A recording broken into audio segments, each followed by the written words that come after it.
So, like I mentioned earlier, I participated on the NSLI Korean program, which for my location was in Seoul, South Korea.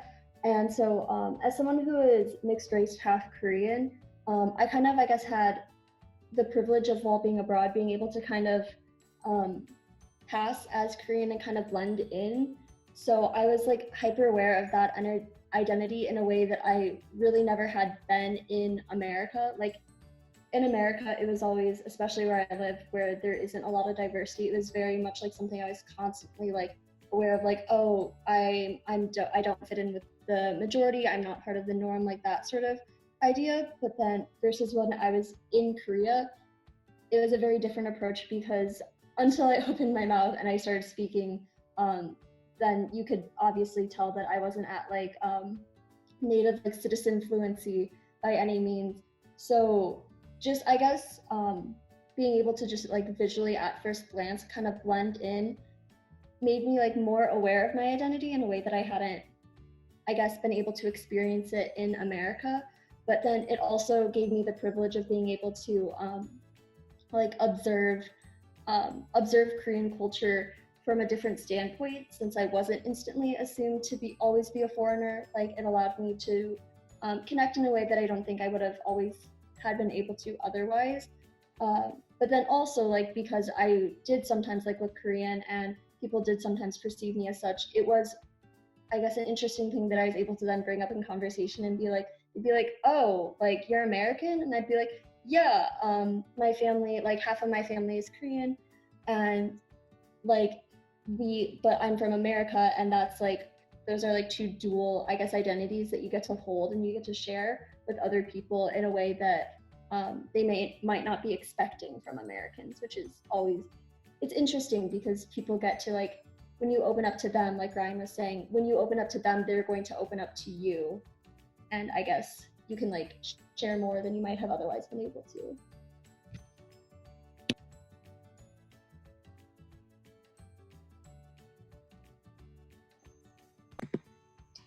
I think for me, I've noticed kind of like a spectrum of times where I was extremely aware of my identity, and then times where I passed off. So I had an experience at the airport when I first arrived in Morocco where the immigration person told me that I wasn't American and that my nationality was Indian because my father is Indian.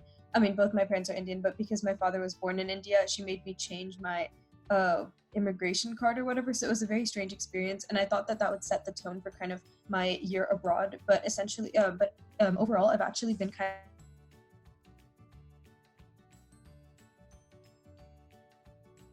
Morocco didn't expect to blend in, but basically because of my skin color in most public places, I don't experience the same sort of racial harassment that other students of color experience on my program, and I also don't receive the unwanted attention or sexual harassment that other white females experience on my program. So it's actually been interesting for me to experience this new dynamic of privilege in my host community, because in America, I'm aware of my race and being a person of color in public spaces. But here in Morocco, when I'm not, actively talking to people, and when people aren't actively trying to figure out where I'm from, I sort of just blend into the background, and so I don't attract any unwanted attention. But at the same time, there are also situations where I walked into a classroom at a local high school yesterday, and people started shouting namaste, which is like the greeting in Hindi, and they were just like shouting it, and then they're shouting out nationalities like Indian, Pakistani, trying to guess where I was from. And so whenever I say I'm American, it's never really taken seriously because people expect me to say where I'm quote unquote really from.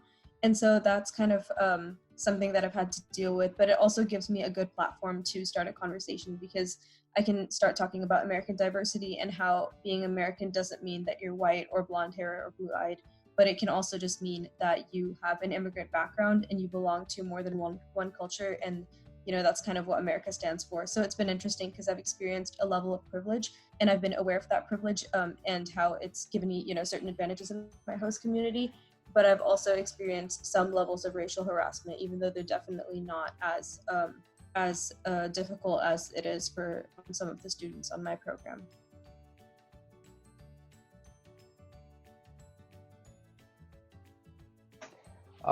So I sort of have the opposite story. I come from Massachusetts, which I see some of you are from Massachusetts too. So even though there aren't many, I come from a small town, so there aren't many students of color in my town. The fact that I'm from Massachusetts means that seeing students of color isn't necessarily something odd or something different. But when I went to Morocco, everyone, from the moment I walked through the airport doors and walked down the street, people were looking at me and they were wondering where I was from. And I could hear people saying Xinhua, which is like Chinese in either French or Arabic. Or they would come up to me and they would say, Konnichiwa or Annyeonghaseyo, which are Japanese and Korean, although I'm Vietnamese Lao. And so I did sort of feel hyperware pretty much the entire time. But after a certain point, I sort of got used to it and became, I didn't focus on it so much. So it became, for me at least, the opportunity to be there and be studying the language was what I focused on. I just blocked those interactions. And if anything, if people started to come up to me or really dive into, oh, where are you from? You can't be American, you don't look it. Are you sure you aren't Japanese? I took those opportunities and also, just like Shraddha, started a conversation on the diversity of America and how there are so many different types of people in the US. Just like in Morocco, there are the Berbers and the French and the Moroccans and the Arabs, and it's a different dynamic, and it's really cool to be able to shine a light on that.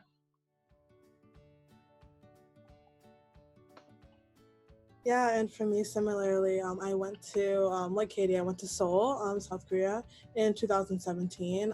And going into the program, I knew that Seoul, Korea in general, was a very homogenous country, and I knew I'd definitely stick out as a foreigner. And when I got there, as I expected, me and other Black students who were on program definitely got a lot of foreigner comments like, where are you from? Are you from Africa, etc., which I really did expect, and which was easy to kind of deal with. You know, it was a good opportunity to share the diversity of America and like talk about where I'm from, etc. But something that was kind of a little unexpected and kind of harder to field was kind of heteronormativity in classroom instruction and in language practice. So as a part of the LGBTQ plus community, a lot of like language practices in class and with the something there with the teacher would revolve around like making hypotheticals about like future partners, and a lot of it was like, okay, girls, you talk about future husband or boyfriend, guys, you talk about future wife or girlfriend. And for a lot of people that wasn't the case, and in class it's kind of awkward to deal with when you are part of the community but you don't want to either out yourself or you kind of don't want to discuss the identity. So for me, I found that I was most comfortable like not talking about the identity in class and kind of just going with construction, but when we did have like supporter meetings, like little smaller meetings with college age students, where we just did conversational language practice, it was a lot easier to kind of discuss the identity, kind of talk a little bit more about the diversity that's present worldwide, because there's LGBTQ people everywhere, and kind of just talk about that and introduce that in language practice and make it more normative just within our group. So that was a really cool part that I got to do when I was like abroad, just kind of talk to like a college age student about that, as well as like my host family. So I really enjoyed that part of this.